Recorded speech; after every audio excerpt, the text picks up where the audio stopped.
He's still talking about drinking lean. He's not drinking lean anymore, but he has to. That's just what he's pushing in his music. It's like even to hip hop nowadays, when I hear female rappers, right? I don't even listen to female rappers. They talking about shooting and drilling. I'm like, I don't want to hear that shit. It's bullshit. And I'm a person, I like real, authentic things. That's what makes my spirit jump. So it's not that I'm being disrespectful. It just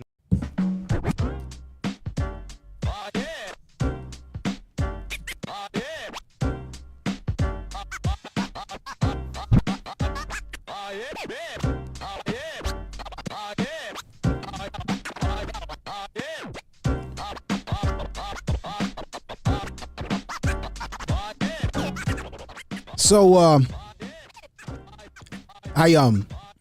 we continue this conversation today. I found that video the other day, ironically, after our show. A YouTuber that I follow, he was interviewing a rapper named Bobby Smyrna, who I'm 100% not, aware of at all. I don't know who he is or what he raps about, but apparently he's a rapper who did go to prison, and after going to prison, he is much more vocal about how, unreal rap is today, which that's nothing new, quite frankly. That's nothing new.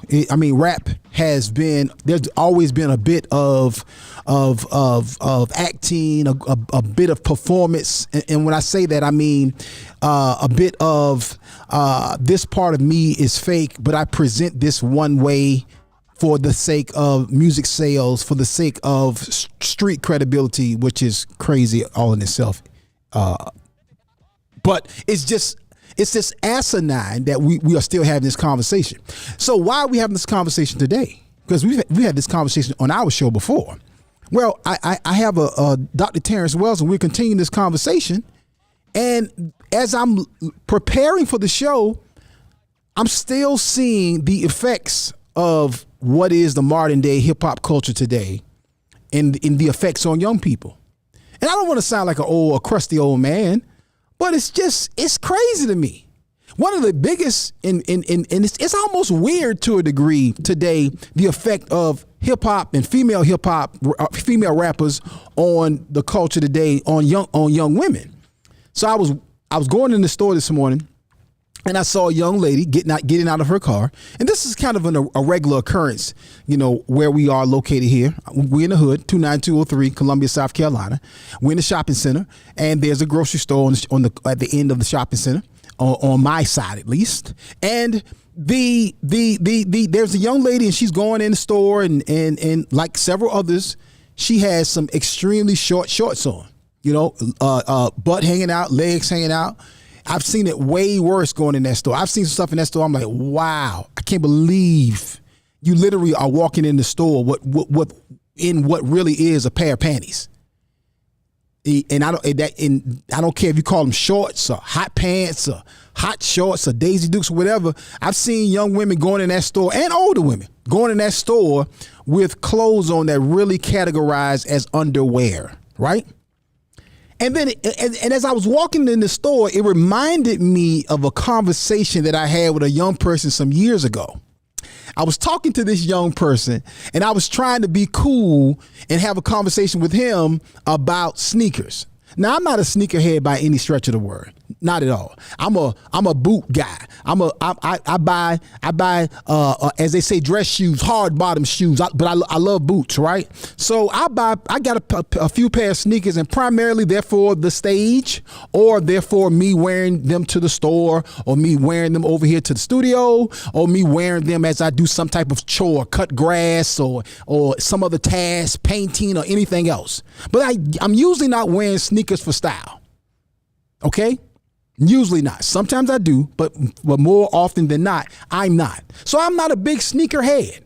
Okay? So I was talking with this young guy, and I had on a pair of sneakers, and I thought that was pretty cool. So I said something about the sneakers, and he mentioned the sneakers, and I said something back to him about the sneakers. And I was like, so what you think of these? He was like, they cool. He was like, they cool, they nice. He said, don't get me wrong, they nice. He said, but the only thing is everybody got them. I was like, oh, okay. I said, well, that don't really bother me, wearing a pair of sneakers that everybody wear. He said, yeah, he said, ain't nothing wrong with it. He said, I like them. They tight. They right. He said, but only thing is everybody got them. I said, okay. He said it like 3 or 4 times. Like, yeah, I don't really wear those because everybody got them. Everybody rock those. Everybody wear those.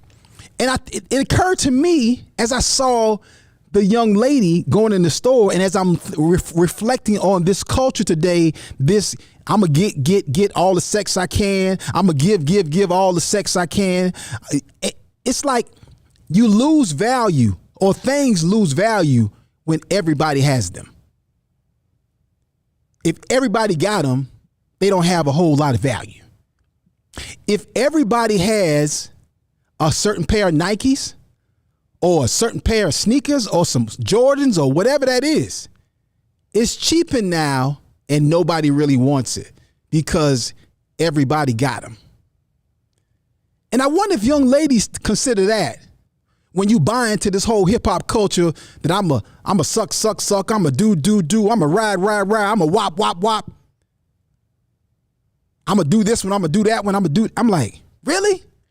Who wants something that everybody done had? And that goes both ways. That's men too. Don't get me wrong, fellas. That go for us too. Men get a pass for it. Always have.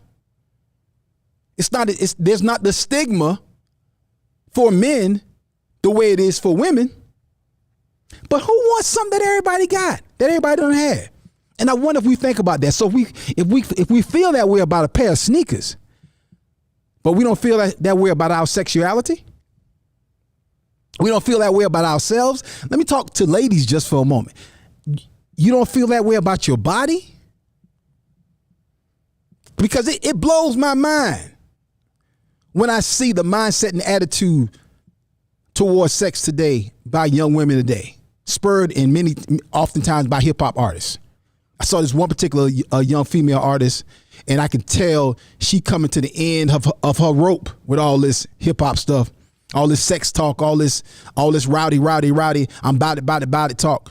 She was on one of the shows, and what they were talking about, I'm not going to even describe what they were talking about. It was just nasty.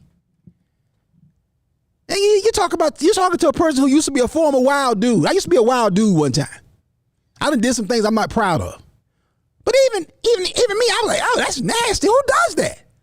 And it was, and multiple women at this table was talking about this so casual. I'm like, God, dog, what the heck is going on? I wouldn't dare describe this on this platform. I would not dare describe what they were doing for my Oxshow ears or Oxshow viewers. But that's the level that we've lowered ourselves to in many ways as a culture behind this nonsense. So Dr. Terrence Wells is back today. And we're talking about some of the repercussions. And we're talking about the clinical effects of hip hop on the mind today. I saw this meme. And it was this little kid, this little white kid. And he was talking, or it's a picture, of course. And he's talking to this grown 20-something-year-old black guy with his whole behind out. And it looked like an authentic picture. And the kid was saying, like, they taught me how to pull mine up 2 years ago. And just the racial dynamics of it was a little bit kind of chapped me at first, but I was like, no, it's true. It's true. I don't care how you feel about it. It's true. Facts is facts. Truth is truth. But even that's something that comes from prison culture. That ain't even thug culture or stylish. That's a sexual prison term that says I'm open for business. That's what we promote now. Yeah. 30 hertz straight up. Let's get into the show. Real Donna J is in the building. She is still recuperating and recovering from COVID-19. Y'all pray for Donna. Y'all pray for Donna, y'all. Cause Shauna's in the house. What's up, sis? Sharon Valet is in the house. Debbie is in the house. What's up, Debbie? William is in the house. What's up, brother William? Do they call you Bill, Will? Carol is in the building. What's up, Carol? It's always good to see you in the room, ma'am. My man Paul, what's up, Paul? Paul Gilliard is in the building. What it do, sir? Celeste is in the building. How you doing, ma'am? Good to see you. Jeanette, what's going on? Good morning. Beverly, good morning. Pamela, good morning. Jake, good morning. Leon, what's up, Leon? How you doing? Oxshow security guard in the building. Faux Lake is in the house. What it do, Faux Lake? How you doing? Keisha Walker, Gold Standard Group is in the building. What's going on, ma'am? Good morning. Apostle Abishai. George, Apostle George, what's up, sir? Fahim, good morning, Fahim. Ken, what's up, Ken? Two ends? I see you, sir. Sade is in the house. Janelle is in the house. Cassandra Highsmith is in the building. What's up, ma'am? How you doing? D is in the building. What it do, sir? Paul, what's up, Paul? No face in the house. Hilarious. Paul hosts the Ox Show after show, right after this show. Celeste is in the building. Celeste is also co-host of the Ox Show after show in house. What's up, ma'am? Good morning. Ingrid, Elvis, Simeon, good morning. Ashley Bailey, what's up? Canada's finest in the house. What it do, ma'am? Gerald Brown is in the building. What's up, Gerald? Yimmy Diamond, what's going on? Love it. Mother E, my mother-in-law is in the house. How you doing, ma'am? Good morning to you. Jonathan Hansen, what's up, family? Time to get this show started. Do me a favor, y'all. Call your mama, call your daddy, call your uncle, call your auntie, call your cousin, call your friend, call your neighbor at work. Man, listen, call your boss, your old boss, your previous boss, and let them all know that the Akintunde show is about to start. Let's go. Another track layer production, but no joke entertainment. Let's go. Akintunde is gonna make you laugh real loud. So come on, scream it out. Akintunde is gonna make it laugh real loud. Akintunde. Daily I shall. It's the Akintunde Show. Say what? Say what? You heard what I said. That's right, y'all. The Akintunde Show. Spell it. A-K-I-N Tunde. Looking for promotional products and apparel? Look no further than P&B Promotionals. Place your brand and logo on just about anything with P&B Promotionals. Over 800,000 products, caps, travel mugs, drawstring bags, water bottles, stadium cups, umbrellas, tote bags, and t-shirts. P&B Promotionals is a nationally certified advertising company. Log on to pbpromotionals.com and start your order now. pbpromotionals.com. Imprinting the best for less.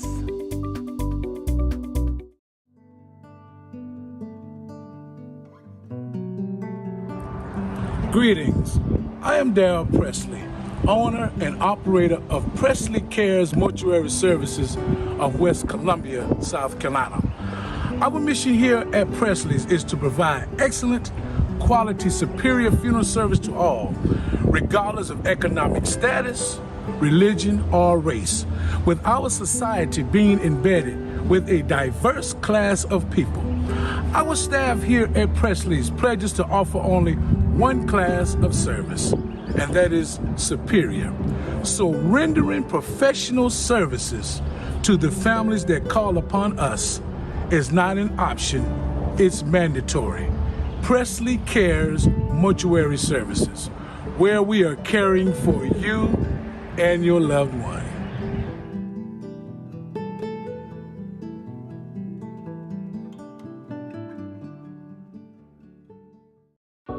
At my church, we help people get better by teaching them how the word works. And we want to make sure there is no excuse not to get the word. It's our goal to make all of our ministries accessible on every smartphone, tablet, PC, and television connected to the internet. So whether you're a man who needs some wisdom, a woman who needs some encouragement, or a couple who needs guidance, the My Church channel has just what you need. Simply search for the My Church channel on Roku, Fire Stick, or Apple TV, or visit mychurchchannel.org. You can also download the My Church on the Go app from Apple or Google Play App Store. Constantly on the move? Check out the Word at My Church podcast on your favorite podcast platform. Or simply download the Word at My Church skill on your Alexa-enabled device. But whatever you do, make sure to stay connected. See you soon. It's the Akintunde Show. Say what? Say what? You heard what I said. That's right, y'all. The Akintunde Show. Spell it. Akin Tunde. Oh, yeah. Oh yeah. Oh yeah, oh yeah, oh yeah. Good morning, y'all. Happy Thursday, everybody. How y'all doing? Turn to your neighbor and tell him it's gonna be a good show today. Turn to your neighbor on the other side and tell him to share the show with somebody. Share it on Facebook. Share it on in your chats. Share it in your text. Text it to somebody right now. Sow a text seed. Yes, sow a text seed. Share the Akintunde show with somebody. Let them know we got a good conversation today. Part 2. Dr. Terrence Wells will be up in just a little bit, and we having this conversation. We continue the conversation. Part 2 of the conversation, the book, Black Sunshine. This amazing book right here, a guide for raising black males into intelligent, well-adjusted men in the 21st century. So we're continuing that conversation, the conversation we didn't get to on Tuesday, in large part on Tuesday because we were talking about the Alabama brawl. Yeah. So, man, we're not talking about that today. We're not talking about that chair. We're not talking about the dock. We're not talking about none of that today because we will be stuck there. But again, family, listen. Coming up First Sunday is the official kickoff of Healthy Laughter this month. Coming up in September.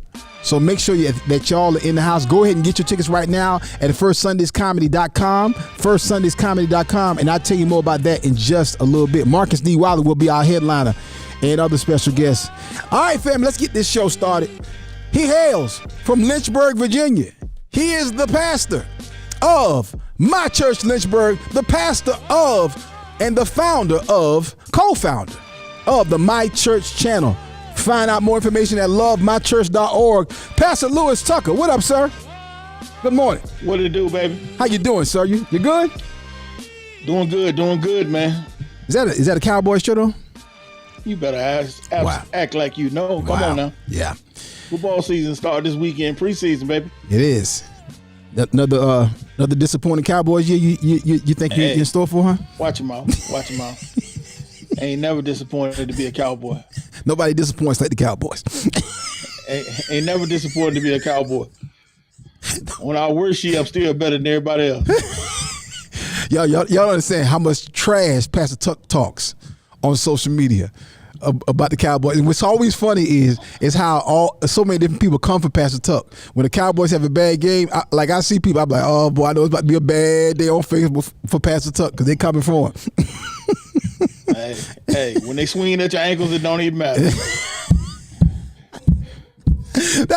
They laughing in the booth. That is such a cocky Cowboys comment right there. Hey, when they swinging at your ankles, you don't even notice, man. Oh, that's funny. Not even notice. That's hilarious, man. Did you get some rest yesterday on Wednesday, or were you grinding? Which one? Man, I'm still grinding. I came out the lab just now, about to do this show, about to dive back in there. Wow. Yeah. Me and you both. I got a meeting today at 12:45, and I've been preparing for that meeting for a couple of days now. So yeah. Tristan, let me tell you something.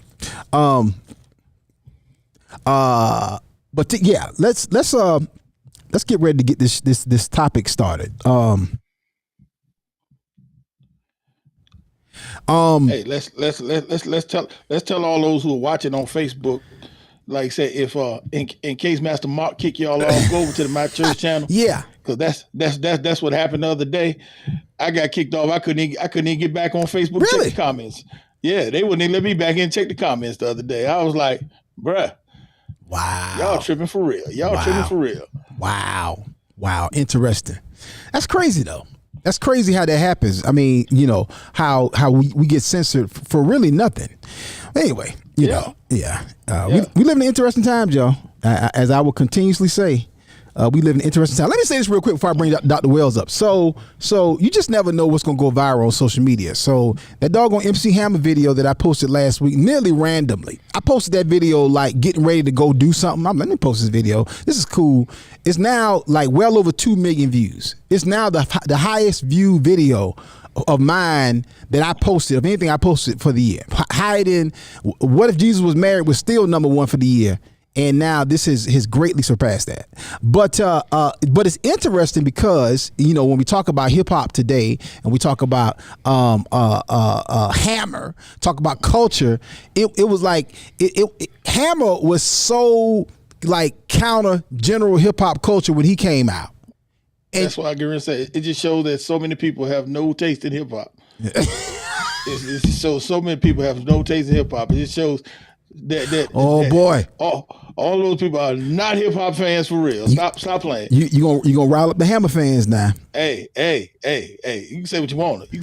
No, Hammer could not rap his way out of a paper bag. Yeah, now Hammer ain't no rapper. I will say that. He well, I shouldn't say that. I really, you know what? Because okay, thank you. Hammer is a rapper. He just not our type of rapper. In the gift department at Macy's, yes, he is a rapper. Yes. Hey, let me at tell you Christmas something. time, he may rap gifts all the time. He may rap a heck of a present. You can say what you want to say. He could not drop a bar unless it was soap. You can say what you want to say, but when you look at that video that I posted, and you look at what Hammer was doing on stage, Hammer's a dancer. Hammer was He's fire. a dancer. He's a dancer. He's a performer. I don't take He's none still of a that rapper. from him. He's still a rapper. No, he's still not a rapper. Stop it. He's still a rapper. Stop it. He's still a rapper. He's still a rapper. Stop it. Stop disrespecting real lyricists. What is your top 5 old school rappers? Old school. Top 5 old school rappers. Rakim. Okay, there we go. What's my man name? What's my man name? We was just talking about him the other day when I was telling you. You remember I called you the other day talking about my man. Old school. You remember what I told you? I called you the other day. I ain't gonna say the name of the freestyle he was doing. Oh man, I can't even. My mind drawing a blank. He wanted the old school joints. What's another one? Give me 3. Give me 3. I would say you got me. Say Hammer? Stop it. Hammer? Stop it. Y'all heard him say Hammer? You heard No, it? I did not say Hammer. He said that. You about to say Hammer? No. I say Rakim. Who's another one of my favorite? I mean, it's got so many, man. But I mean, you could put LL in that category. I mean, it's a bunch of cats out there that are lyrical geniuses. I'm like lyrical geniuses. I mean, there's a million of them. Guru. I mean, you could go. Oh yeah, Guru, KRS. Gangstar. I mean, any of the old school greats. I mean, we could go on for days. I mean, I could just list them. So I mean, it's hard for me to pick a top 5 when it comes to actual lyricists. So because that's my definition of hip hop. That's why a whole bunch of these young kids out here today, I'm like, don't even talk to me, man.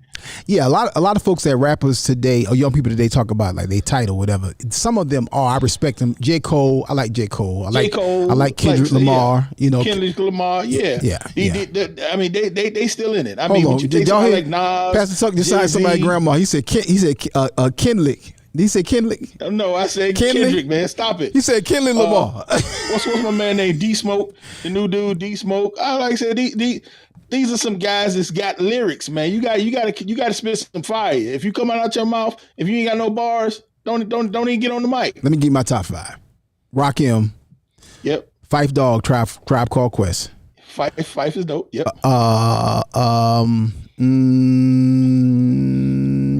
Andre 3000.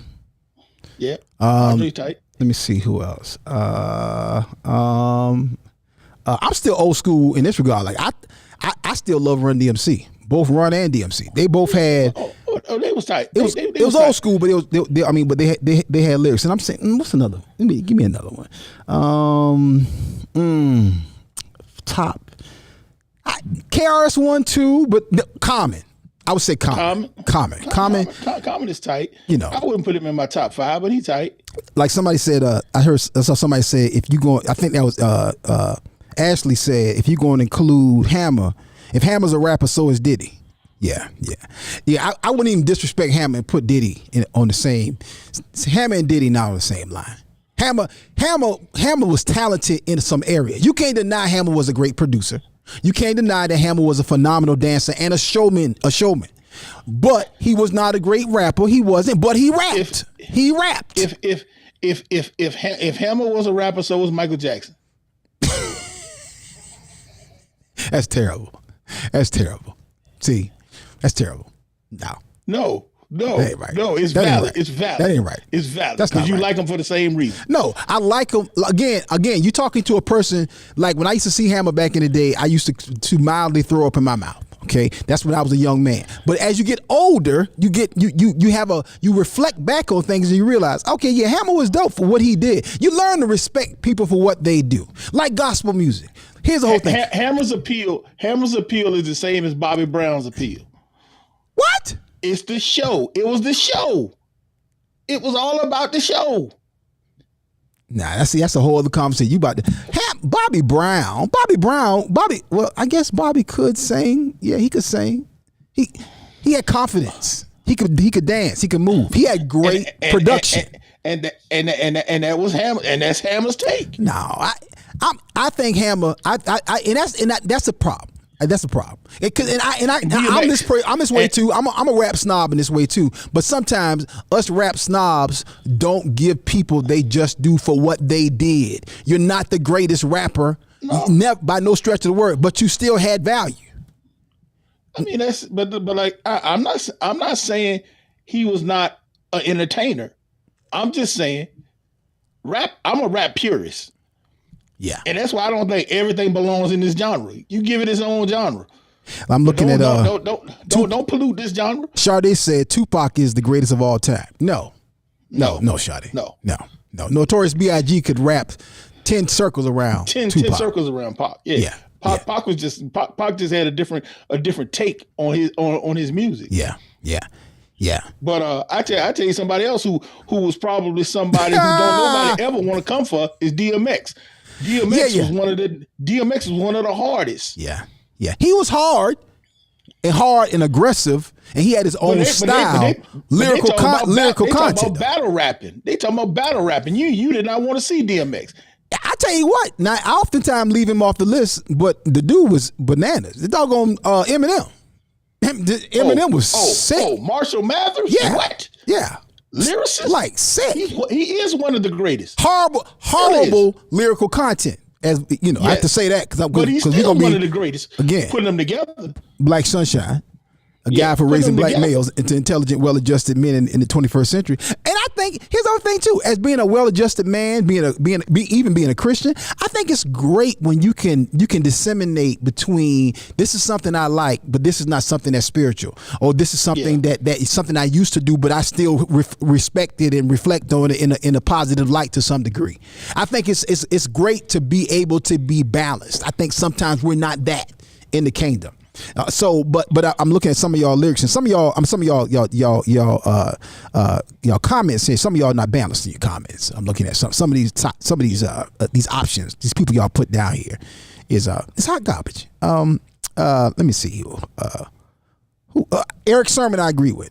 Eric Sermon ain't top 10, but Eric Sermon, he was doing his thing. He was doing his thing. Oh yeah, he was definitely tight. Paul Briggs said, which one is more of a rapper, Vanilla Ice or Hammer? Vanilla Ice. What?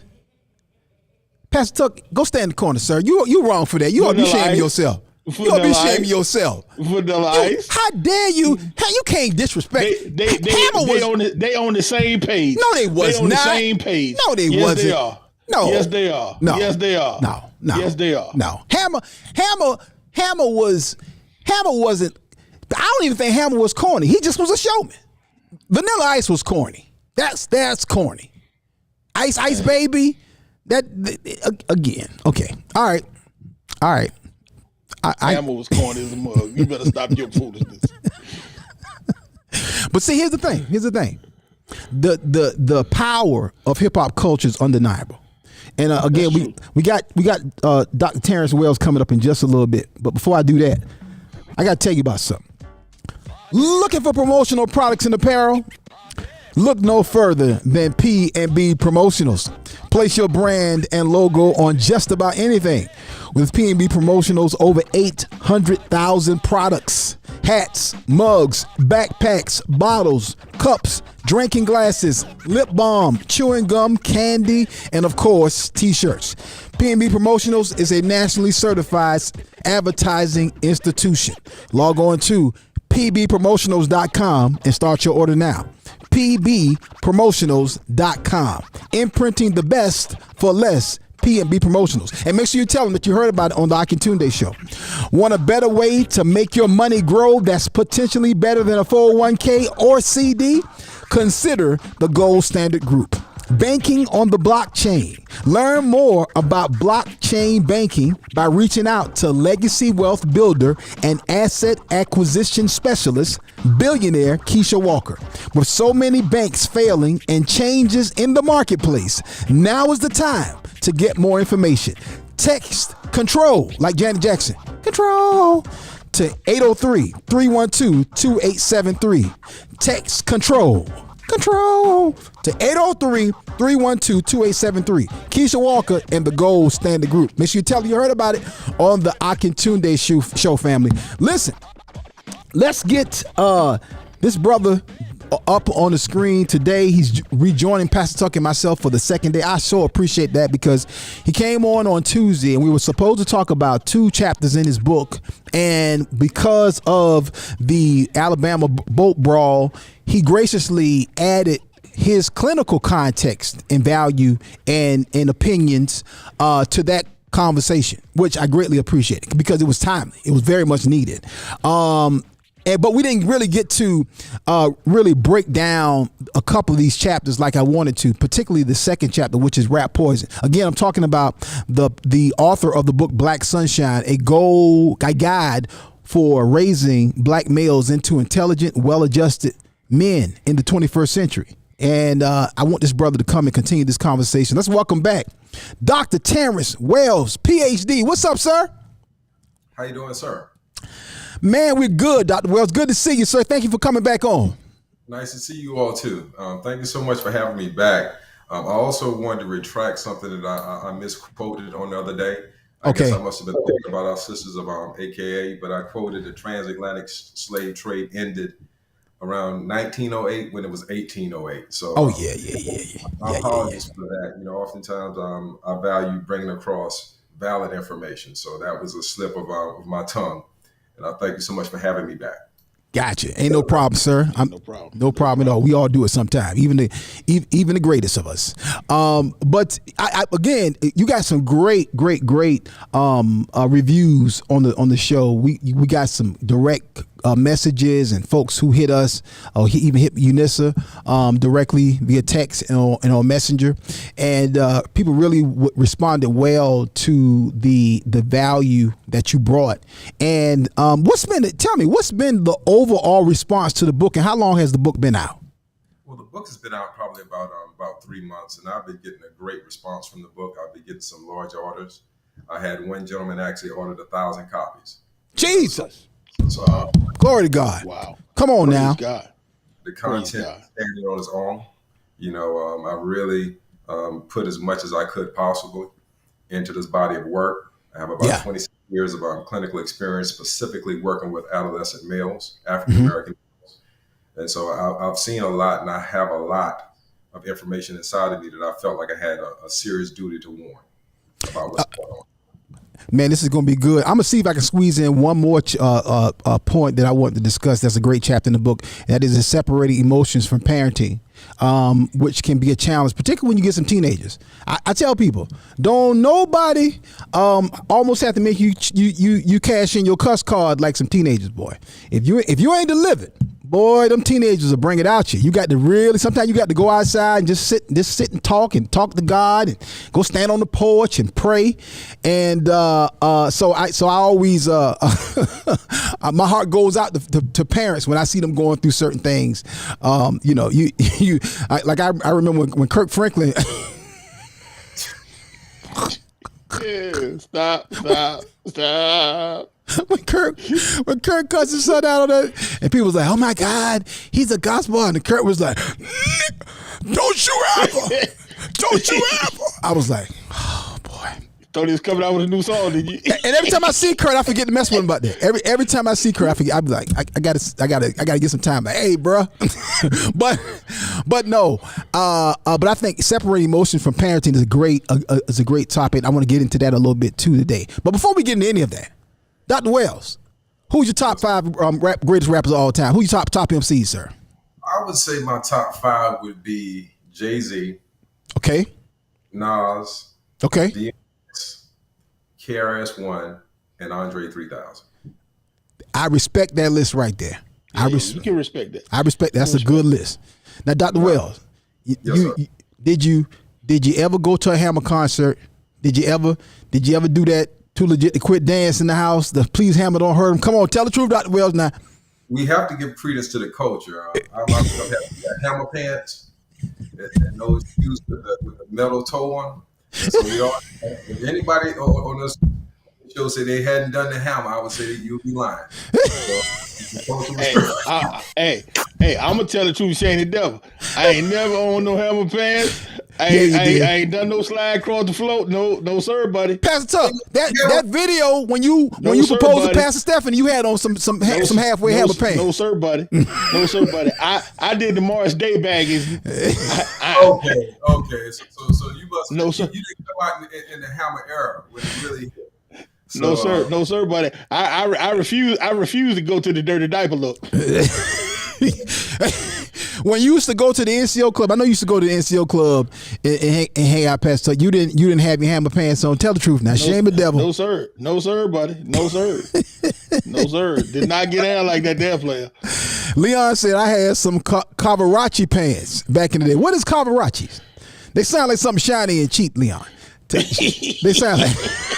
sound like it. I can see them now. They sound like they're something silk, something you brought it from merry-go-round. They came with a matching shirt. I guarantee they had a matching shirt that came along with it. Hammer pants had a couple of things wrong with me. First of all, they grabbing you around your calf. You know I don't do that. You know I don't do that. That's my whole problem with these skinny jeans. I don't do that. You're not supposed to, man, they supposed to have that grabbing his legs. Man, what's wrong with that? There's something wrong with that whole design in the first place. And then you got you walking around looking like you got a dirty diaper on. I did not get down with that. I did not subscribe. See, you said something key at the beginning. If everybody got it, I didn't want it. Yeah, that was me too. Yeah. I promise the last thing I'm gonna say about this topic, then we'll get Dr. Wells into this to make sure we got plenty of time for this serious conversation. But I remember the Hammer pants went along with like them cheap plastic shoes. Okay. Yep. Them silk shirts that people didn't know how to wash, they be musty wearing them. And remember this right here? Jaleel, come back to my 3 shot. I want to make sure I see Dr. Wells and Pastor Tuck's face so I can get the authentic response. Remember the little crowns that people used to sit on their dashboard back in the day? Yep. Never put one of them in my car. All that went together. Dr. Wells, that went together. Pastor Tuck, you exactly right. Did you have a crown on your dashboard back in the day? Tell the truth now. Nope. I never had a crown. But I had some Hammer pants back then. He ain't go all the way, but he put his toe in. He put his toe in, but he ain't go all the way. That was they almost got it. That was almost got it. Pre-PhD. He didn't have his PhD back then. Leon talking about coming for me today. Leon, you know. Yeah, the truth is the truth, sir. The truth is the truth. Paul Briggs said Pastor Tuck will take the following over MC Hammer. He forgets what MC stands for. Deion Sanders, Allen Iverson, Kobe Bryant, Baha Men. Them's horrible options. Emmy and Kamosi. Oh, wow. God rest the dead. Yeah, Kobe rapping and even Shaq Shaq probably was better than all of them. I will buy Shaq's record before I buy Hammer's record. Do you understand? Shaq had a horrible album that came out with that. What was that movie? That Genie movie he had? Kazam. He had a horrible single on it. I was like, man. I will buy the Shaq Fu Kazam combo album before I buy a Hammer album. You got to, and whoever put that list together, that's a terrible list. You got to add Nick Cannon to that. And Nick, I love you, brother. If I see you, I tell you to your face.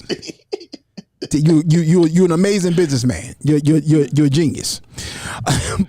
Pastor Dr. Wells, Yes, sir, let's get into this topic because and I don't want to do a lot of prefacing because you wrote the chapter. And again, I think a lot of the Oxshow family understands have heard Pastor Tucker and my stance on this, Donna's stance on it, on this on many occasions. But you gave clinical detail to something that I think serve of us as an observation or even an opinion, I would say. But you gave great clinical detail to it. And I want to pick it up right back there on when you were putting your chapter list together for this book. What made you say, I got to include a chapter called Rap Poison? Well, one of the biggest reasons is that I had to include Rap Poison was because that was kind of like the foundational premise upon this book. Wow. I've encountered so many males of African descent that have been suffering from the psychological effects of negative rap music. It's almost like a sense of psychological programming that we're really not aware that's affecting our youth's minds. Right. Look at it from a psychosocial perspective. Adolescents are going through that stage we call identity versus role confusion. All right. According to Eric's and psychosocial stages of development. And what that simply means is that during the adolescent stage, they're not able to distinguish truth from falsehood. So during this stage, our children are being programmed with a bunch of toxic foolishness. And also with me being from the South and being from a small town, Sumter, South Carolina, homegrown, I've noticed how a lot of the young males have been basically identifying with a lot of the views, the values, and the perceptions, as well as beliefs that have been spoken into them by toxic rap music and imagery. Ooh, spoken into them. Jesus, my God. It is a subliminal programming. Indeed it is. And when you look at the homicide rate within the African American community, there's no doubt that this has had a negative impact. Do you think, either in your observation as a black man, as a husband, as a father, or even in your observation as a clinician, do you think that parents truly understand the weight of what this music does, the negative sides of rap does, of hip hop music? Do you think parents have any idea, what that means? Not at all, because oftentimes parents are not able to really sift through the music and listen to the content, listen to the words that's being spoken. Okay. We hear a catchy tune, we hear the hook, we hear the music, we hear the bass, but we do not hear the programming. We do not hear the commands. We do not hear the influence. For example, there was a young man that from Sumter, he was an amateur rapper, and he made a song called I Get High Off Smelling Blood. Okay. Jesus. I'll say this again. I get high off smelling blood. Wow. And so now I'm in a school-based clinic with the kids, just glorifying this content. All right. Meanwhile, this kid's being killed in the community. All right. Without any kind of resolve. Then kids are going further. Not only this kid died, another kid died, right? The kids were so influenced by this toxic rap that they went further to dance on the child's grave and urinate on it as well while listening to the toxic music. So there's a lot of things going on. It is a form of psychological warfare as well as spiritual warfare. And we have to be equipped. We have to begin to listen to the content, listen to the words. And so in music therapy, what I often do is I take away the music and we simply listen to the words. Okay? We listen, what are the commands? What is he telling you to do? All right? Is this the right thing to do? And when we do that kind of work within our clinic, you'll see the young men sitting there because they're no longer under the spell of the music or the hook. They're simply listening to the words. And so my response to them would be, is this something that you would say that your grandmother would approve of? Is this something that is right? Is this a positive value? those are the questions I want to ask you, because now you're nodding your head and you're thinking, okay, this is the jam, but you're not even understanding that this is a form of subliminal programming. Okay. Right. And so I'm going to digress and allow for any kind of other questions, because I can go on and on and on about, this type of poison that's happening within our community. We have to make a stance, and we have to be less tolerant of foolishness. Even with the song Percocet, we're dealing with the opiate epidemic. People are dying from overdosing heroin. Right. Yet you have rap artists saying Percocet, Molly Percocet. And this, no doubt, has an influence on kids beginning to, experiment with those type of strong narcotics. Right. You got weed. You got all of these other type of influences that's going on within our music that's really poisoning our children's minds. So I can't necessarily, and not all hip hop, because there are some positive hip hop. I made reference to some artists that, started off a certain way. And the reason why they had to start off a certain way, because they have to feed a certain segment within the subculture. Mm-hmm. All right. Mm-hmm. Right. There's a mass of people of African descent that are culturally not sober. They're drunk. Yeah. All right. They're not aware of the influence of the things that they're being exposed to, and they're just acting. You act, there's certain, repercussions that come along with that. And then when things happen, we have become desensitized, and we have gotten to the point where we no longer identify it as even being a problem. That's just the way things is. And and to your point about that, that's something we talk about, Pastor Tucker and I talk about all the time in terms of being programmed. That's a big, it seems like people are just like, sometimes almost like zombies. Go ahead, Pastor Tucker. This is where I wanted to get at with that, because of what he just said. He's talking about the parents not being able to sift through the lyrics of what the kids are listening to. This is the tragedy of the situation, because all of us, we've been sitting there at the top of the show talking about the top, our top 5 rap artists, talking about Hammer and all this kind of stuff. All of us grew up listening to songs like OE, whether it was Mary Jane. Yeah. All of these songs. We know the impact of music in our lives if we take the time to go back and think about it. The problem is, some of us have been lucky enough to come through some of that subliminal programming, now become successful, and now we trivialize the impact that music had on us. Yeah. And we have not taken the time to do an assessment and realize some of these pitfalls, some of the struggles that I dealt with were a direct impact of some of the stuff that I was taking in. Yeah. And actually being intentional about our parenting, because we become lazy in our parenting. Because I remember when my wife and I first got married, and we would go on trips, and we get in the car, and it's still the same today most of the time. We get in the car, pull out the driveway, and 30 feet down the road, she sleep.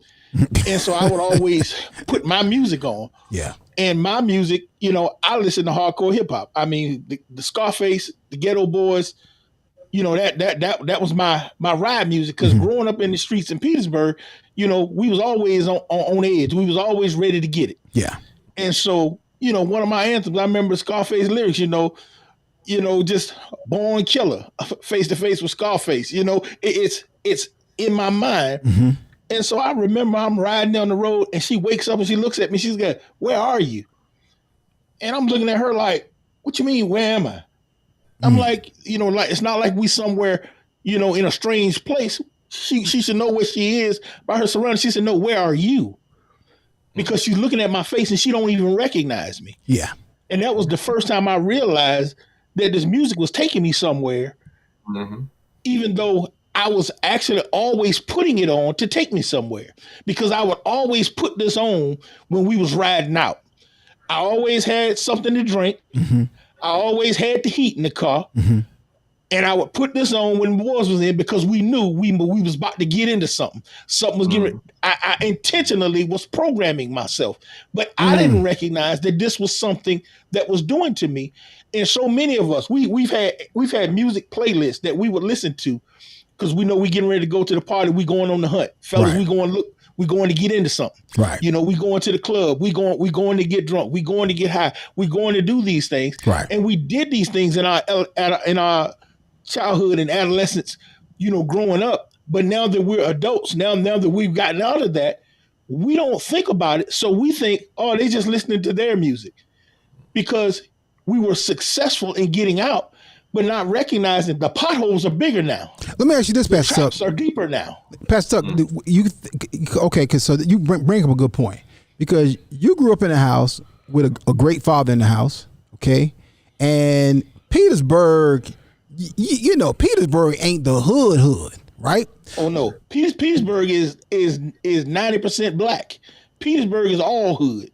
Is it? But I'm saying it ain't like New York or some of the. Petersburg is probably worse than New York, because Petersburg, there are no safe places in Petersburg. Wow. So let me ask you this: how much of some of the stuff you got into, some of the illegal stuff you got into, some of the fighting, some of the thug posture mentality, how much of that was environment, or clearly it wasn't upbringing, but or media?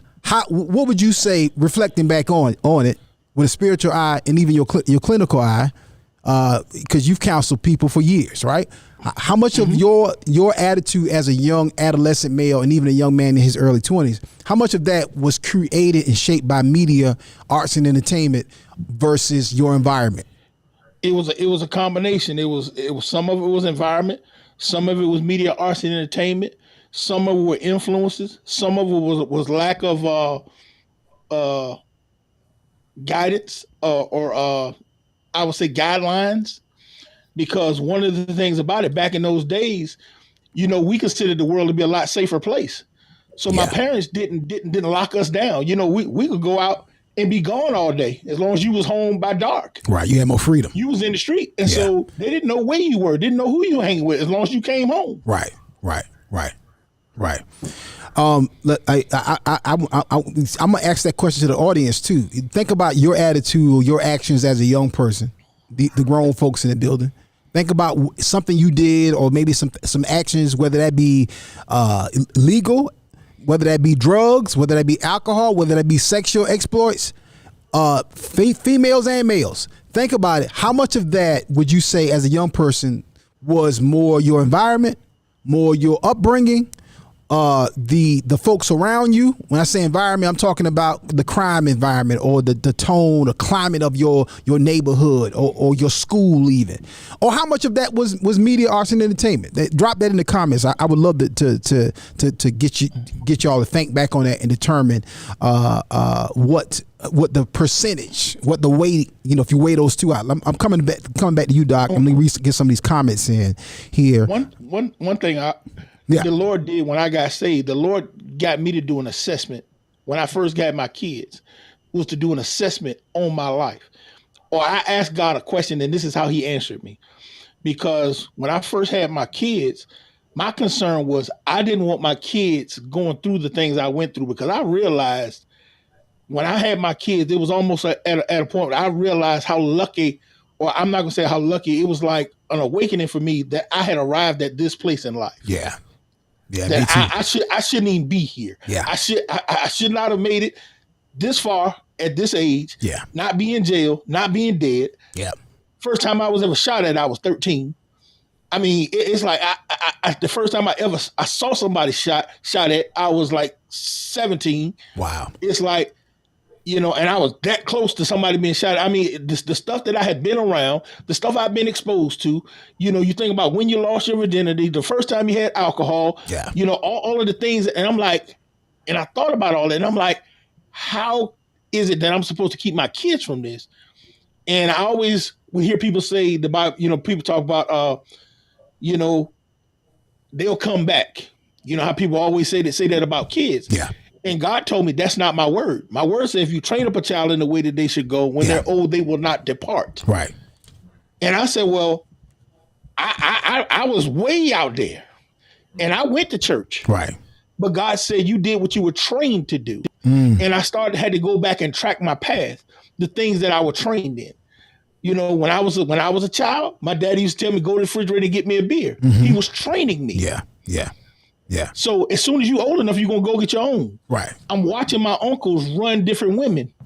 As soon as I'm old enough, I'm going to run my own. I'm around my older cousins in here fighting in the street and doing stuff. As soon as I'm older, I'm doing what I'm trained to do. So a lot of it was what I was exposed to. A lot of it's what I'm listening to, what I'm being fed. So I had to recognize, and so I had to go and make a list of all those things and start controlling my children's exposure. And how old would you say would you say they were when you started doing that diligently? When they were born.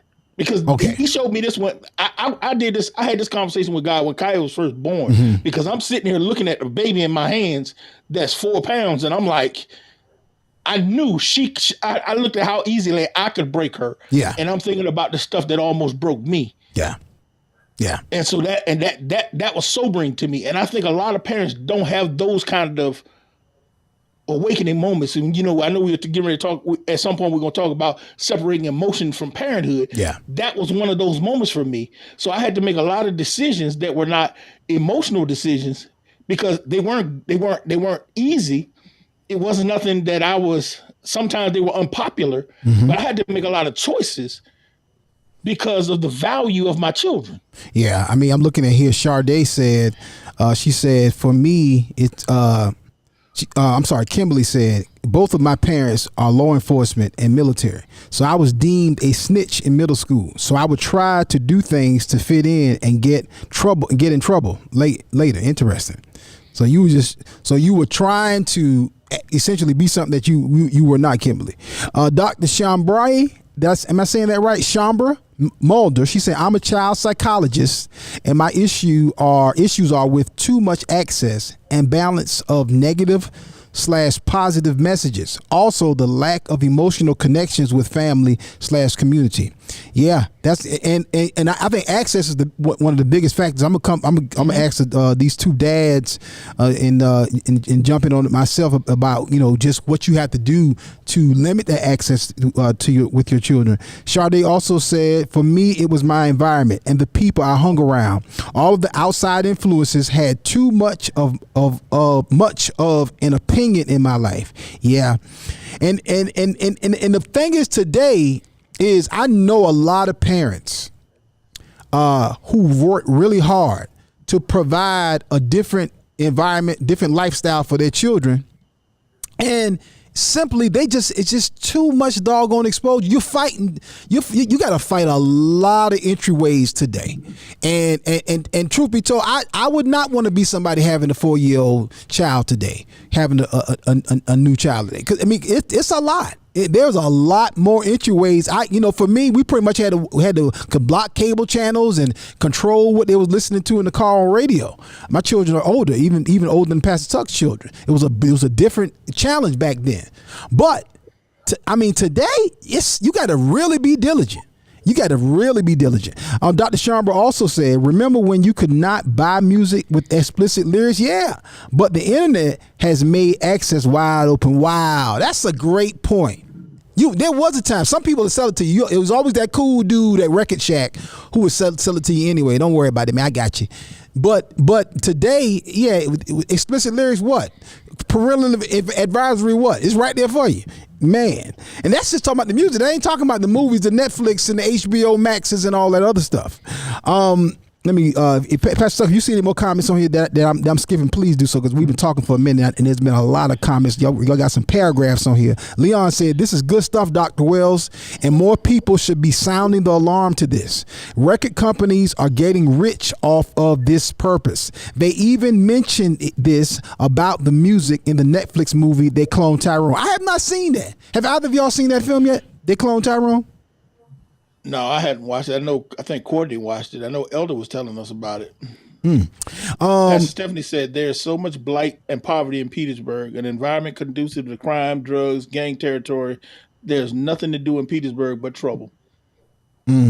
Wow. I didn't know Petersburg was that bad. She rough. Yeah. Kimberly also said, I'm getting 18-year-old kids now, so transfer from adolescent to adult counseling, and the main drug is marijuana and fentanyl. Jesus. Yep. Yeah. Doc, So you mentioned something earlier about programming. Talk about that for a minute, because a lot of times, to me, it's so funny. See, I get it. We were humorously disagreeing about Hammer, but I'm gonna tell you what I think is corny. This is what's corny to me today. When you got cats around here walking around and everybody got this like, hey, what's up, man? Hey, what up, folk? Hey, boy. Hey, look here, bud. I'm like, bruh. Bro, you don't talk like that. Your mama teacher, your daddy worked to the post office. You live in Greenview. You live in a great neighborhood, sir. You got a 3.9 GPA, and you trying to fail. And you right here with your pants sagging, right here walking a certain way. You like, hey, bro, hey, folk. And that's no different than stuff we used to do back in the day too. People would try to be hard who wasn't. But see, there was a time where that was. I'm talking about overwhelmingly corny to me back in the day. And all my boys, it was like, man, look at this joker right. We knew dudes. We like, bruh, man, cut it out. We walk up to you and say, man, stop acting like that. Negro, you ain't hard. Cut that out. Cause like never try to be something that you're not. That was always corny to me. And to me, Doc, today you talking about programming. To me, it seems like we got a bunch of hip hop zombies. Dudes, grown men, 37 years old, walking the doggone grocery store with your behind out, and you got kids with you, sir? I'm glad you got your kids with you, but you mean to tell me you sagging and you got a mortgage? You need somebody to kick you in your behind. Doc, does that is in terms of programming? Talk about that. What you see in that regard? Well, I would say everything is a form of programming. Even the other day when Pastor Tuck was eating his watermelon before the segment. Subliminally, that caused me to want some watermelon. So we look at marketing, when we look at programming among people, we have to understand that our minds are very impressionable. Yeah. And so if we're not careful of what we allow to go into our ear gate, eye gate, and mind gate, we will be severely influenced. The issue is that we're not really cognizant of what's going on. Now, my biggest issue is that the programming that we're receiving is counterproductive. It's in reverse. It's almost like what's good is bad and what's bad is good. Right. Yeah. In reverse. And when you look at it being in reverse, that's really pathological, or in the church world, we call it satanic. Okay? Yeah. Because what's good is bad and what's bad is good. In other words, I murk somebody, I kill somebody, but I'm never going to uplift nobody. I dropped out of school. Those are the themes that are being programmed into our youth. All right? Everything that's negative, we're going to celebrate the ignorance. Everything that's positive, well, you're not cool, you're not down. I encounter so many young males that are ashamed of being high achievers. And the reason why they're ashamed and they're fearful, because they will be bullied if it's understood that they're articulate, if they are mild-tempered, if they're doing their work and performing towards academic excellence. Those will be the kids that will be bullied. And those would be the kids that they'll be, exploited within a lot of our academic environments. And so these are some things that we really have to, deal with, because as I said, you can have a great family system. I've been married for 19 years. I do my best to expose my kids with the best, right? Mm-hmm. Despite all of that, they still have to go in contact. They have to still come in contact with that toxic, negative subculture, and I have to deal with it, because my kids come home sometimes and, I can listen to some of the music. I'll say, hold up, let's listen to what they're talking about. Right. And now they finally got the memo, because now they're the ones saying that's trash music. All right. Yeah. All right. He's talking about killing people, Dad. He's talking about somebody, so now they're beginning to listen to the content versus just being programmed. And so my heart goes out to a lot of the kids who do not have that kind of support. All right, because Pastor Tuck even talked about how it influenced him. It influenced me as well, in college. Where I was in high school, it really didn't influence me much, because I was a jock. I played basketball, football, and baseball. But once I went to college, I began to experience an identity crisis. So that's when don't go on, because I want to talk about that, Doc, because I want you to share your experience with almost what happened to you, or what you avoided too. But I want to read this, because this jumped out at me, because when you were in this part of the book, it really jumped out at me, because today I see a lot of young guys wearing hoodies today. Like young cats wear hoodies year round today. Like like summertime. I'm like, what I mean, not to pick on nobody, but one of my guys in the studio right now got a hoodie on. It is August. It's probably 90 degrees outside. But this jumped out at me when you mentioned this in the book. I also noticed a trend. This is Black Sunshine. This is page 73. I also noticed a trend of young Canes wearing hoods in the building as a dress code violation. While in session, I would ask them to remove their hoods, and they would often respond by saying, "I need a haircut." The same is true with encountering young Canes wearing a pair of Jordans that were 2 sizes too small and suffering from the pain of wearing the shoe. These types of experiences shed light upon the multiple challenges that are mounted against young Canes that we may sometimes view as defiance or disrespect. Many young Canes are being influenced by a subculture that leads to only 2 places. Those 2 places are the elders, or as the elders would say, the jailhouse or an early grave. This kind of maladaptive coping mechanism also applies when assimilating to negative values within the subculture. This also creates a form of cognitive dissonance in the young Cane. Now explain, Doc, what you mean when you say cognitive dissonance, because I think sometimes as parents dealing with stuff, or they see it and they getting hit with a wall, and they want to have the conversation, and it's just silence.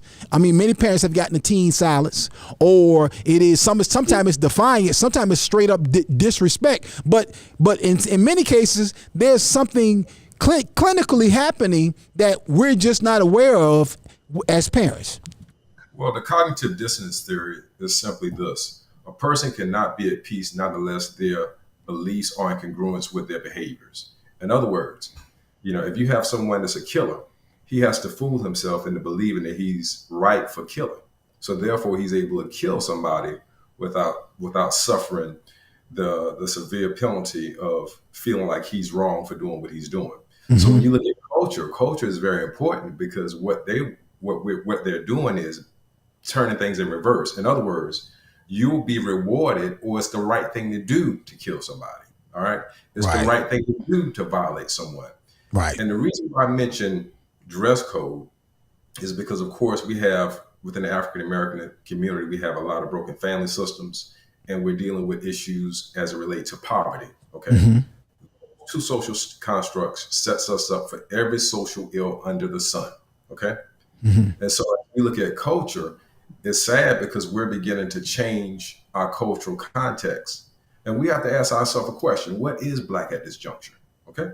Mm. What does it mean to be Black? Okay. Now, back in the day during the civil rights movement, we realized what it meant to be Black. Mm-hmm. But now, when you start talking about Black people start talking about not excellence, they'll start talking about rap music, right?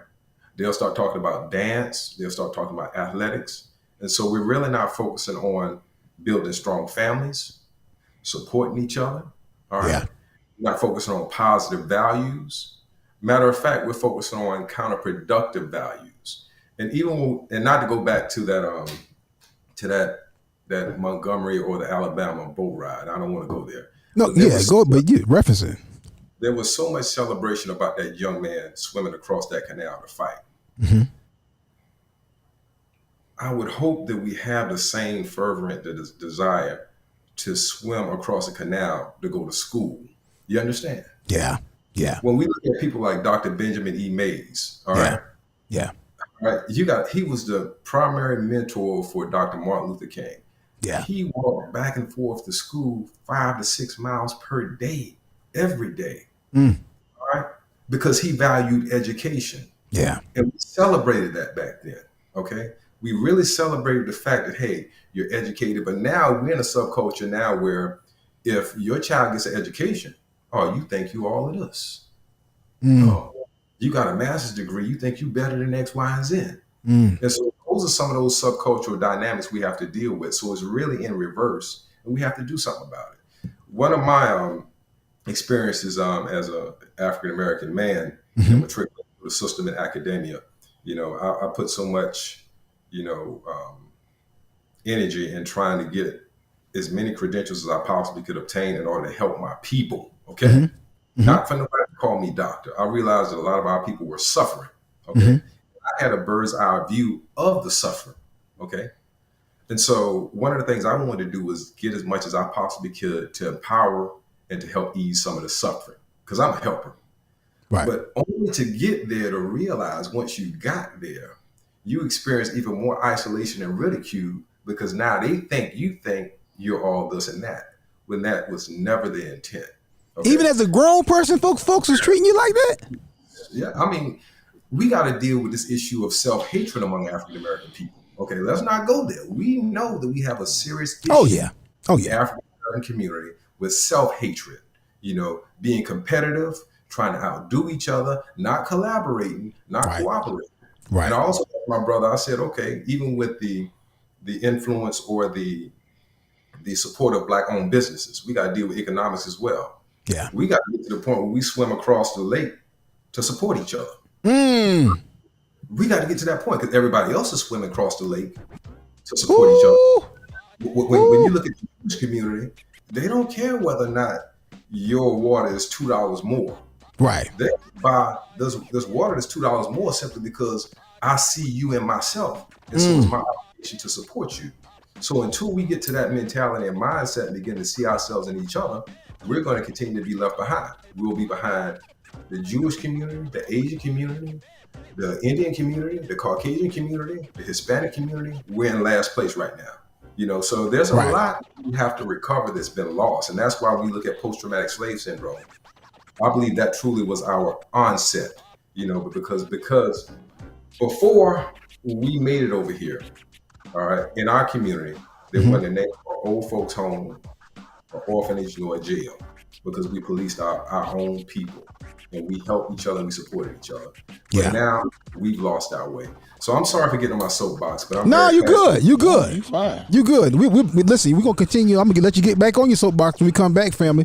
Stay right there, y'all. This is Dr. Terrence Wells. His book is Black Sunshine, a guide for raising black males into intelligent, well-adjusted black men in the 21st century. Man, this is some good conversation, y'all. Listen, call somebody, let somebody know we having this talk, and I hope that it adds value to your life. I believe that it will.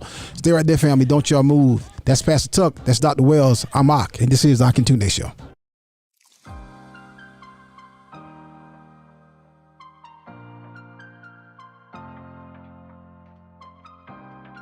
Hello, my name is Dr. Damon Daniels with Pathways to Wellness, a division of Wellspring Family Medicine.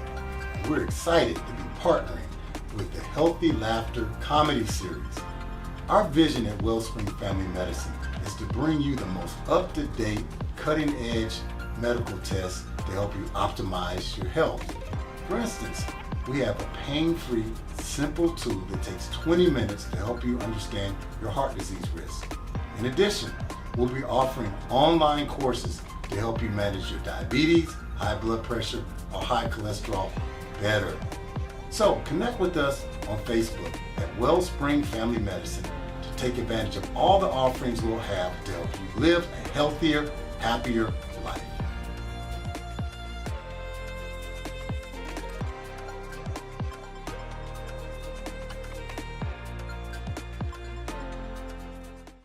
Looking for promotional products and apparel? Look no further than P&B Promotionals. Place your brand and logo on just about anything with P&B Promotionals. Over 800,000 products, caps, travel mugs, drawstring bags, water bottles, stadium cups, umbrellas, tote bags, and t-shirts. P&B Promotionals is a nationally certified advertising company. Log on to pbpromotionals.com and start your order now. pbpromotionals.com. Imprinting the best for less. Stop walking in front of the prophet. Oh, yeah. All right, y'all. Listen, a lot of comments on the show today. Couple questions. Somebody asked, how can they purchase the book, Dr. Wells? Folks want to get their hands on it. So also need y'all to get your hands on these First Sundays tickets. Coming up in September, family. Log on to firstsundayscomedy.com and go ahead and get your tickets right now. Firstsundayscomedy.com. Shout out to everybody who came out on this past Sunday night. We had a great time.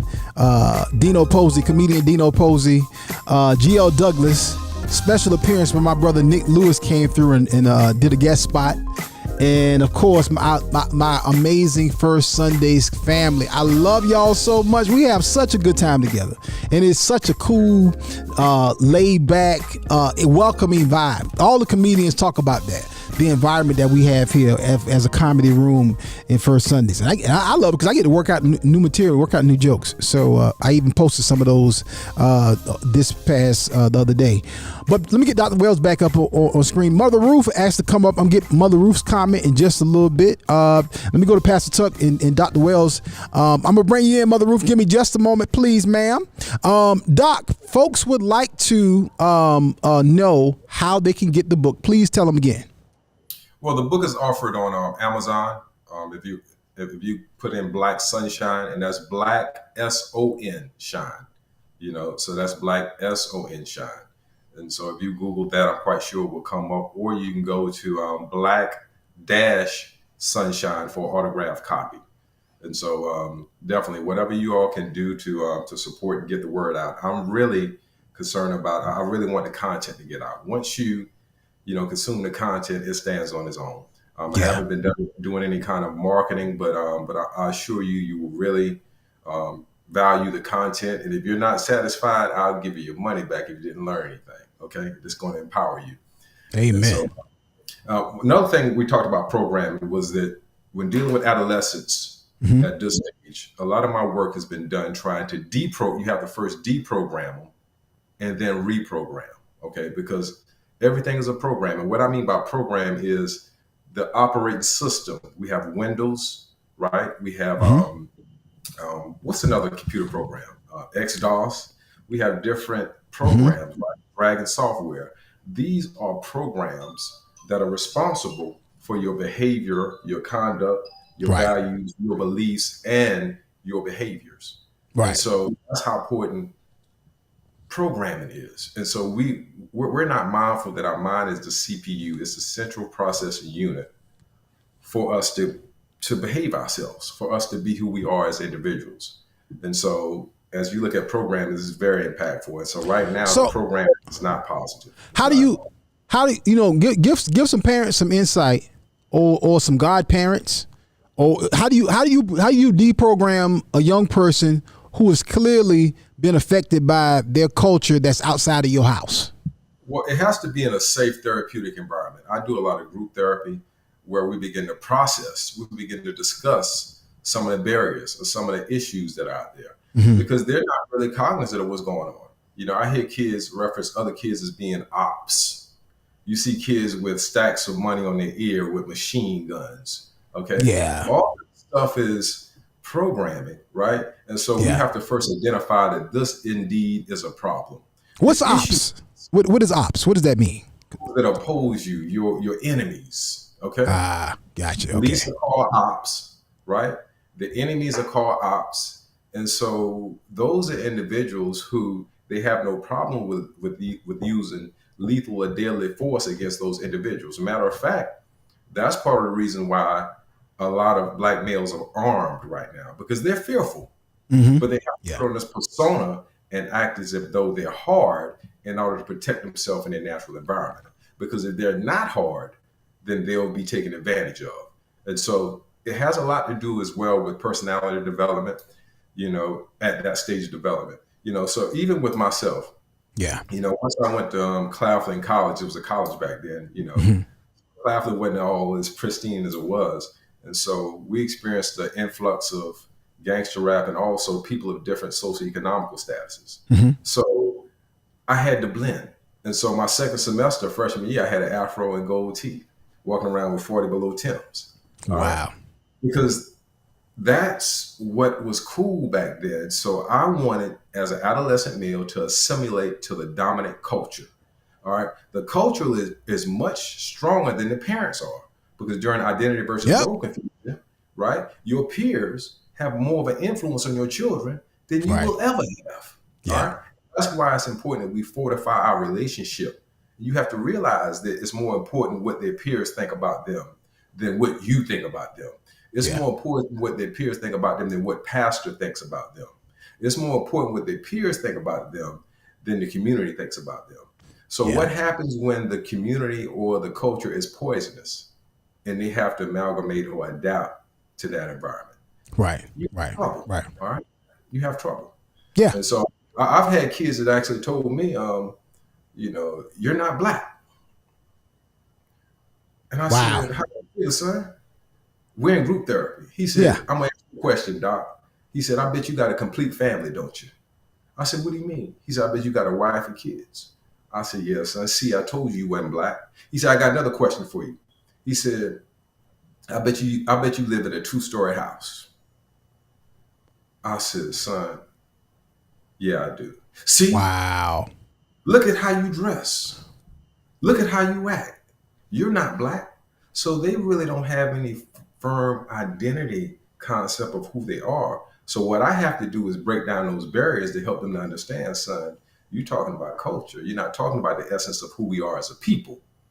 But they don't understand the difference. So Okay? so let me ask you this. So when you're in those group settings like that, and you have an exchange like that with a young brother, and there's other young men around, how long does it take for them to begin to shift or change their thinking and realize that they're actually being programmed by a much more negative system, much more negative subculture? How long does that usually take? Well, for some, it happens instantaneously. And that's what I love about group therapy with our young males. All right. Okay. But then for a lot, their environmental factors are so severe to the point where they become desensitized as well, to the point where it's hard. It's a challenge. It hurts to even process and think in a positive way. Like, for example, I had kids come out and say, hey, I'm the Jug King, Dr. Wells. What do you mean by Jug King? Y'all know what jugging means? I don't. I shake a little door every now and then. That means you go in the community and check people's doors to see whether or not you can burglarize their car, right? So I have to redirect that therapy and say, okay, son, so you mean you're a crook? Nah, Doc, I'm not a. Oh, so you are a thief? Doc, how you hit me like that? Yeah, I'm hitting you like this. I'm simply redirecting you because what you're saying right now is toxic, it's poisonous. Or they'll say something like, okay, I don't snitch. And I'll say, okay, you mean you don't tell the truth? Okay. Yeah. So you're saying you're a liar. All right. Yeah. So those are the type of processes we have in therapy to redirect them, because I'll be honest with you, they simply don't know. I'll be that first intervention that they receive that redirects that negative subculture. Okay. Yeah. We start talking about trauma. I'm sorry, go ahead. What do you have a virtual version, like when you have those groups sessions? Do you have a virtual version of that? Yes, I do. But one of the biggest barriers with virtual is that a lot of our families, a lot of our kids in so bad of a condition to they're not going to be responsible enough to come in. You know, a lot of our kids are of course, the drug of choice is marijuana. You know, they're smoking, they're drinking. Yeah. You know, and so what's going to make them come to a therapy session every Wednesday at 5:00, right? Yeah. All right. And so the school-based setting is most effective because at least I have a captured audience whereby I have them there.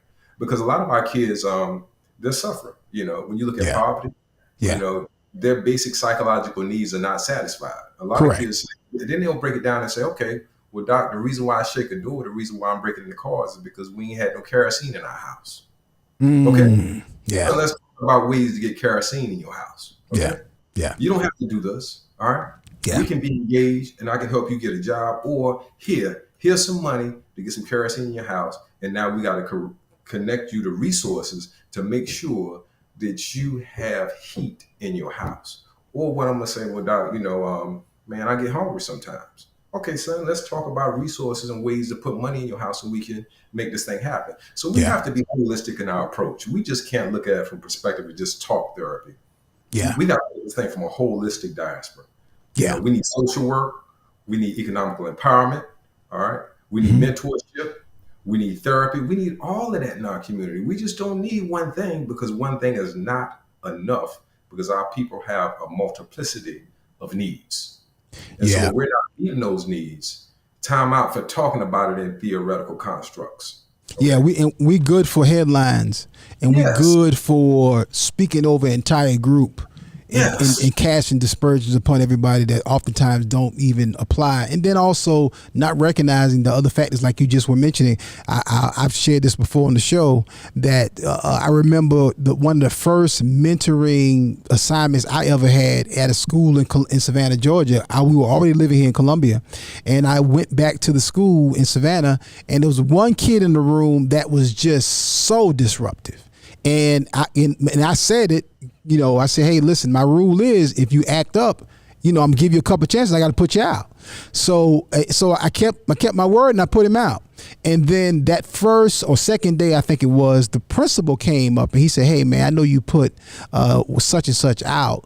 He said, man, do me a favor. He said, can you let him back in? He said, let me tell you, he said, that boy lived across the street. He said, he lived right across the street in that project right over there. And he said, man, he said a lot of times, he said, he's angry, he's irritable because he's tired.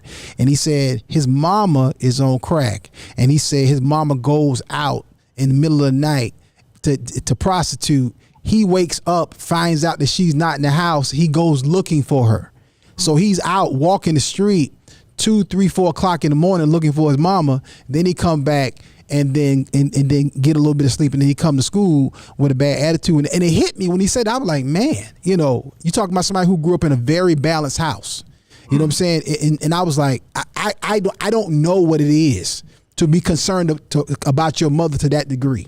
So it really gave me a level of empathy for that child, and to give him another shot and not just be frustrated. But when you don't have that context, or you see somebody as a group and you view them as a monolith, and you apply a whole lot of thoughts, opinions, and just stuff that's just not factual to them, that you have no clue about. And black folks, we do it too.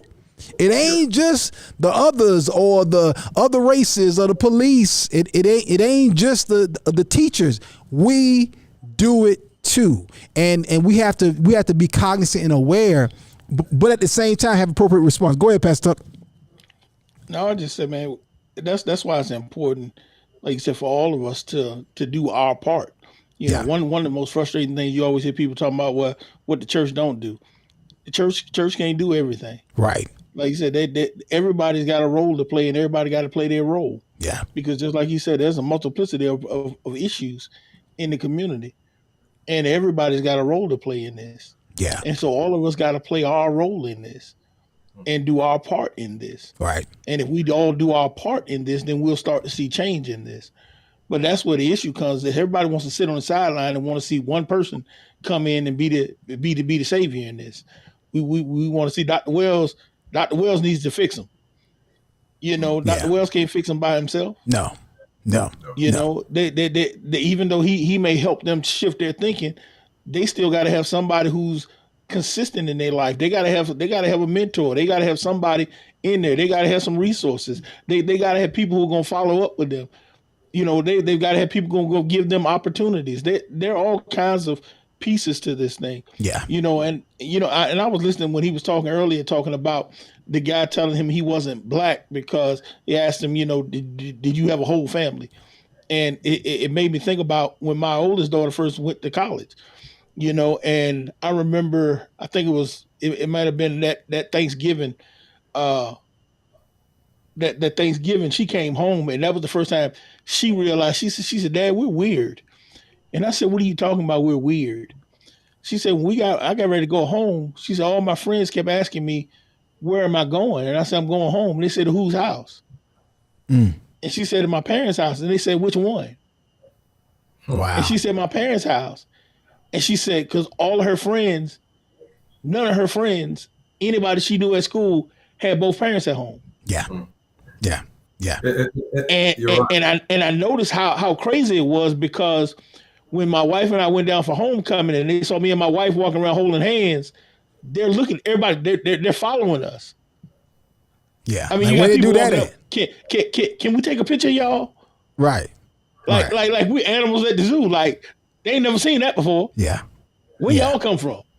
But see, that's a bigger part of the programming that's even with grown folks. And this again, y'all know we talk this all the time, but I just don't think I keep going back to that whole programming piece. I just don't think we recognize as a race of people just how much we are programmed. Go ahead, Doc. You're right. One of the things I wanted to flush through was that toxic rap music is an exact attack on the African American family system. Yes. This is Yes, we have to realize we're being attacked from many different vantage points, and if we don't deal with it, then of course it's gonna kill us. It's gonna wipe us out. And I think also with that, that boat ride and stuff like that, a lot of people of African descent, we thought it was a good thing that we saw, us fight back on that level, but that's not how we can win this war. Right. There's only 42 million black folks in America, but there's 240 million white folks. So when we start talking about fight, we can't fight physically. We have to begin to fight mentally, economically, spiritually. Yeah. That's how this war has to be fought. And if we're not winning it on the home front with our families, all right, protecting our families, empowering our families, practicing some sense of group economics, then we're gonna miss it. And also, Brother Akintunde, you spoke about the symptoms that a lot of kids bring. Mm-hmm. I had one young man came to my clinic and he was expelled. He was in an alternative school and he kept getting in trouble. He was like the worst kid in the school, right? So I assessed this kid at 13, because everybody talked about how bad he was. But his onset was this. Onset means the beginning of his problematic behaviors or the beginning of his trauma whenever he began these symptoms. His onset was when he was 9 years old. His 3-year-old baby brother walked behind the car and his father backed over him. Woo! Ran him over and ran over his head and busted his head open. So this child, it never received treatment. Okay? This is why I'm so passionate. All right? See, when you commune with people like this on that level and you see the tears running from this child's face about what he saw, how he saw brains, all right, how he saw the shaking of this child. And now this child goes back to school, right? And now he's getting in trouble, but he's not receiving treatment. And this has been 3 or 4 years removed. And then and they putting him in alternative schools and treating him like he got a behavior issue. Yes. And hold up, son, you know your family received any kind of treatment? Yeah. Son. Yeah. So those are the type of things that, we have to be more vigilant about, is not look at the symptoms, but we got to focus on what really is going on. Get to the root cause. Yeah. And after we get to the root cause, let's help you. Let's see what we can do to help you. Yeah. Right? That's until we help this thing. We're going to do something about it. Okay. And that's an extreme level of trauma that you can't, that most of us will and have never experienced. So you really you can't even fathom what that is. No. To even deal with that as an adult, much less a 9-year-old, 10-year-old, 12, 13-year-old adolescent in one of the most impressionable times in your life. My God, y'all. Listen, y'all, we're gonna squeeze in one more break, and then we're gonna actually end early today for a couple of reasons. One, I have a very important meeting that I have to get ready for, and I got to do radio. So I apologize, y'all. We can't talk as long as we want to. I got Dr. Terrence Wells as our special guest today. Y'all, Donna will be back next week, we hope. She is still recovering from COVID, but she has a doctor's appointment today. We hope she gets a clean bill of health. No pressure on you, Donna. Take as much time as you need. If you need another week, relax, sis. Because COVID has a lot of effects, and we don't want you rushing back and getting right back out there full steam. People are still asking about the book. Y'all can get the book. It's available on Amazon, and I'll let Doc give his website when we come back. But after the show, after the Ock after show will be coming up just after this show ends on Clubhouse. The link is in the comments. All right, fam, we'll be right back. Let's get some more commercials in, some more promos in, and get some more final words from Doc and Pastor Tuck. Y'all, this is the Akintunde Show.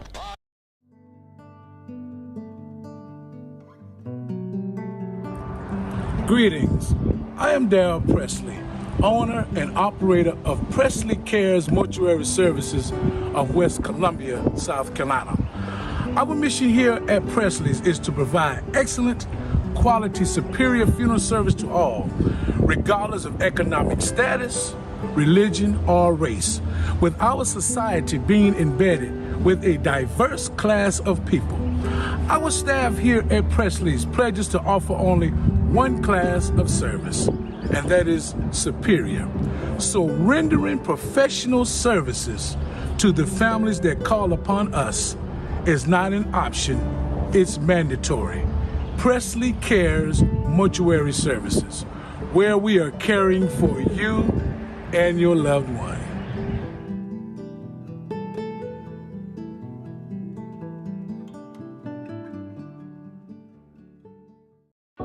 At my church, we help people get better by teaching them how the word works.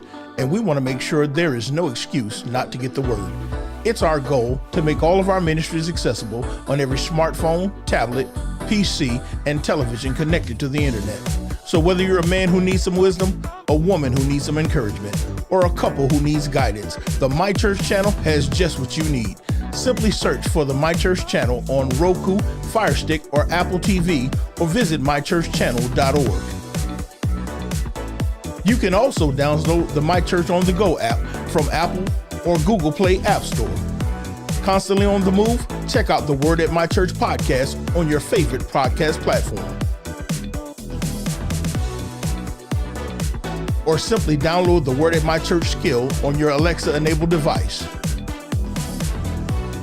But whatever you do, make sure to stay connected. See you soon.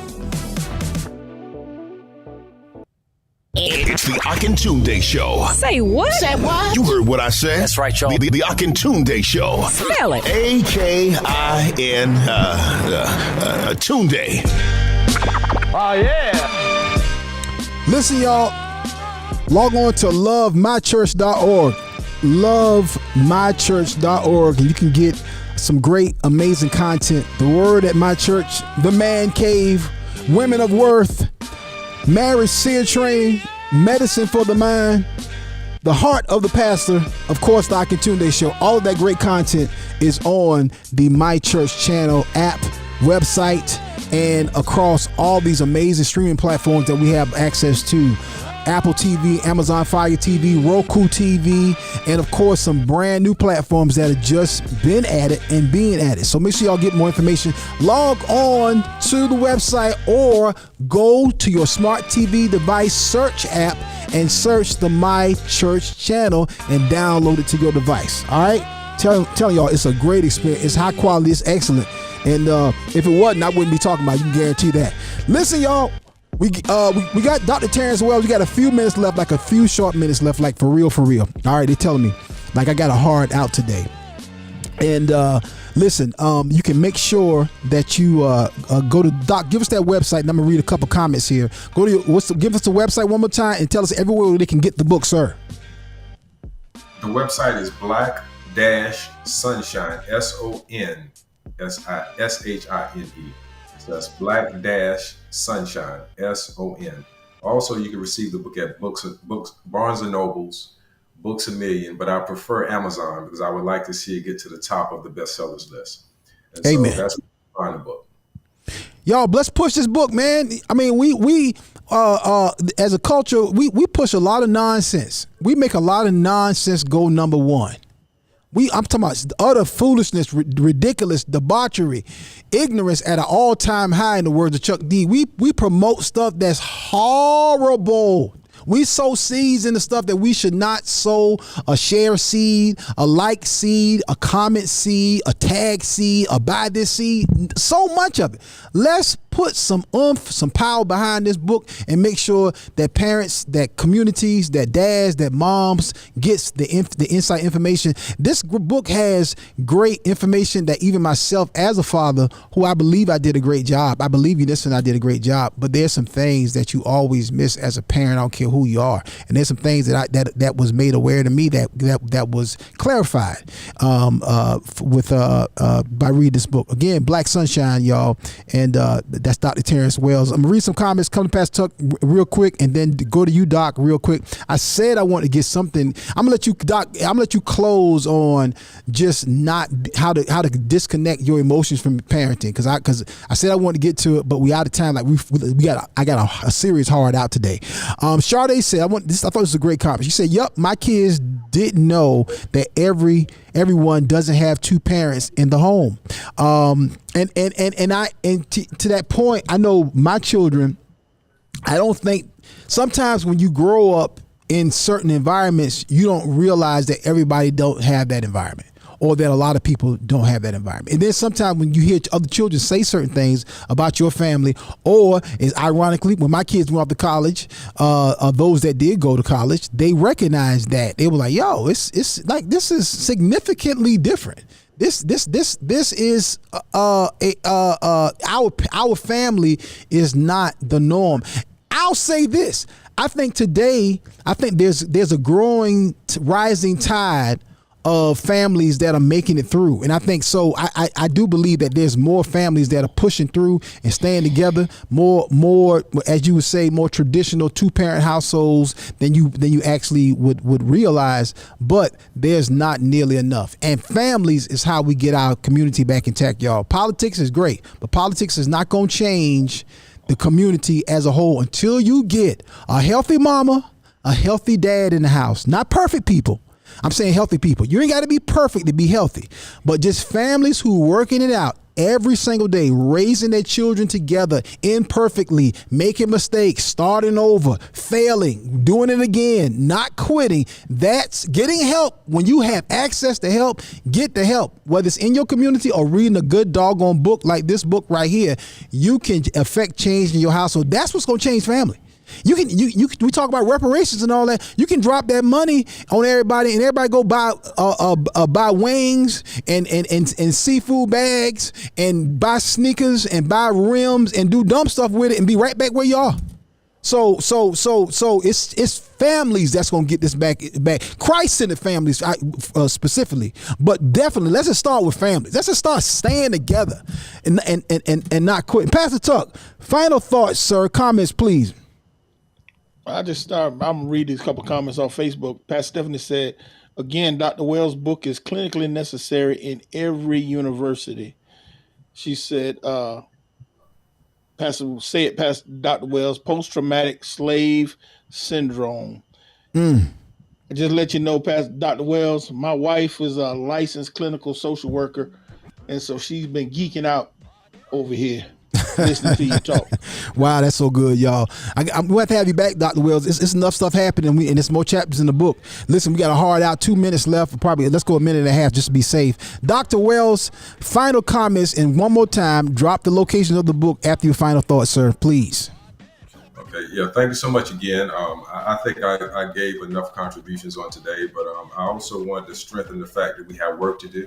All right, yeah. Because ministry simply means help. However you can help somebody. Yeah. So that's what this business is about. All right. So we need people out there that's genuine about helping people and being about our Father's business. And so as long as we do that, we will be okay. And also in closing, I would like for us to become a lot more vigilant and conscious. Yeah. What's going on? Okay. So my job is to make that which is subconscious conscious in our community, and also do something to promote change and help. And so I would like to thank the panel for allowing me to share.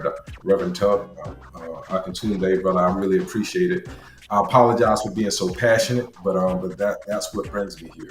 I've experienced too much and I've seen too much for me just to, sit still on this thing. Okay. You good to go, Doc? We understand. We passionate right along with us. You should see me and Pastor Tuck sometime. We cut up, but we serious about this thing. We love God, love people. We love our family, love our wives, and we want everybody to live a better life. Hey, family, I got a hard out. I got to go. That's Dr. Terrence Wells. Get the book. That's Pastor Lewis Tucker. Get the channel. I'm Ak. If you want to find out more information, I am Akintunde.com. That is the website. I am Akintunde.com. And this is Akintunde Show. Until Tuesday, we're going to see y'all when we see y'all. Peace.